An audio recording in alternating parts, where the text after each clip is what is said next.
Today's episode of Off the Timeline is titled, What If Ole Miss Almost Broke the SEC and Nobody Noticed? On a humid Saturday night in Oxford in the mid-90s, Ole Miss lined up against a conference power they were not supposed to scare, let alone win against. Late fourth quarter. Vaught Hemingway Stadium, loud in a way it usually wasn't. Ole Miss faces third and short. They don't run, they don't stall, they throw. The pass converts. The drive continues. Ole Miss wins.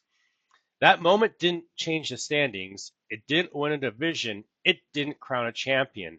But in this alternate history, and yes, this is an alternate history scenario, that single decision starts a chain reaction that nearly cracks the SEC 5 years before realignment was supposed to exist. Because Ole Miss wasn't trying to win the league. They were trying to stop being invisible. And let's set the table to the problem Ole Miss thought it was solving. Mid-1990s, Ole Miss had a very specific problem. They are in the SEC, surrounded by giants, technically quote-unquote safe, but practically irrelevant. They're not bad enough to reset, but they're not powerful enough to matter. And that middle space is not a good place to be. Ole Miss leadership doesn't believe championships are the solution. They believe relevance is. So they stop asking, how do we win the SEC, and start asking, how do we stop disappearing inside the SEC? This is where the story turns. And to be clear again, this is an alternate history, not a claim about what actually happened. And now we set the table for changing how Ole Miss sees itself. Ole Miss doesn't announce a revolution. They just stop behaving like a tenant. They modernize how they play. They accept volatility. They embrace discomfort. And that night in Oxford, the one from the opening, becomes a quiet internal proof of concept. Not a highlight, but a signal. Ole Miss learned something crucial. They don't need the SEC's permission to matter on a Saturday. That realization changes behavior long before it changes results. And you may be thinking to yourself, this is just a scheme story. It's not. Schemes don't make conferences uncomfortable. Institutions do. The discomfort wasn't passing yards. The discomfort was Ole Miss discovering it could operate outside the emotional gravity of the SEC. Once that happens, everything becomes chaotic. And that sets the table towards the conference politics. Ole Miss doesn't get punished. They get cooled. Less favorable scheduling. Worse television windows. Fewer informal conversations. No confrontations, no warnings, just distance. Ole Miss slowly realizes they're still inside the SEC, but they're no longer aligned with it. So they do something extremely small and extremely dangerous. They ask an internal question. If this ever stopped working, could we leave? No posturing, no plan, just some math, and that question leaks. And you may be thinking to yourself, the SEC would never allow this. Correct. And that's why Ole Miss never leaves. Instead, the SEC changes how it governs itself. Because the league doesn't fear exits, it fears precedent. Ole Miss becomes the example the SEC never wants to see repeated. And then that sets the table for Arkansas panicking first. And that's the part most people miss. Ole Miss doesn't bolt, but Arkansas does.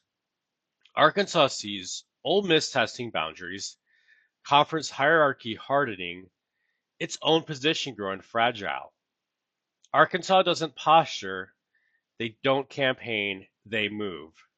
In this alternate history, Arkansas exits the SEC for the Big 12, cleanly, quietly, and the SEC learns its most important lesson.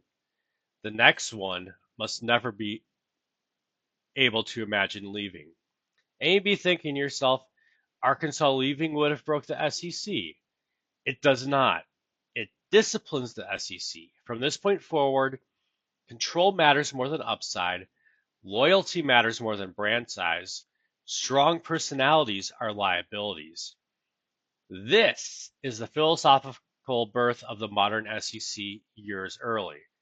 And now let's set the table for some ripple effects. Once you view everything through this alternate history lens, the alternate history future lines up. Florida State tests leverage and fails. ACC tightens instead of expands. LSU becomes a conference enforcer. Texas mistakes silence for interest. Texas A&M and Missouri are welcome because they won't challenge authority. Ole Miss watches all of it and understands something important. Staying didn't buy influence, it bought replaceability. And you may be thinking to yourself, why would Ole Miss stay? Because leaving isn't power, survival is. Ole Miss learns that chaos inside the system is safer than exile outside it. That realization defines the program moving forward, and that sets the table towards the long memory. By the 2020s, Ole Miss stops pretending. They lean into discomfort. They push edges. They accept being disliked. Not rebellion, but self-preservation. They don't try to break the SEC again. They just refuse to vanish. And you may be thinking to yourself, this feels too clean. It's not clean, it's quiet. And that's what makes this alternate history very unsettling. No championships were rewritten, no trophies changed hands, just institutions reacting to moments they never planned for, starting with one decision on third and short. If you like alternate history that doesn't change what happened but explains why everything feels the way it does now, like, subscribe, and comment below. Which school do you think learned the wrong lesson from realignment? Because sometimes the biggest changes don't happen in boardrooms, they happen on a random Saturday night when a team throws and they mean it.